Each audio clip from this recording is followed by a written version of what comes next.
So 1 sampai 5 overall, okay, kalau kita cerita dari segi persamaan, sama je sebenarnya 1 sampai 5 ni. Okay, kenapa 1 sampai 3 ada certain kereta tu? Sebab ada certain kereta macam kereta Alza lama, Myvi lama, 1, 2, 3 je boleh pakai. Tapi overall function sama. Okay, beza dia, macam beg nombor 2, dia ada speed GPS, dia ada hand gesture, dia ada logo kereta. Kejap saya tunggu big boss saya reply. Boleh, Toyota City kita boleh pakai 1 sampai 5.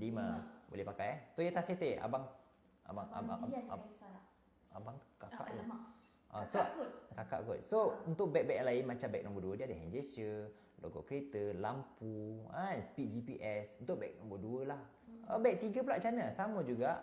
Function still sama, dia cuma ada hand gesture dan juga logo. Oh, itu beg nombor 3. How about beg nombor 4? 4 dia ada carbon, dia ada lampu. Unique selling point dia ada lampu. Alright. Beg nombor 2 bang, GPS. This one dia ada speed GPS. Beg nombor 5 pula bang. 5, saya lupa beg nombor mana. Scroll bang. Ni. Kenapa letak barang ni? Bukan ni lah. Tapi tak apa. Yang 5 ni atas sebab, yalah.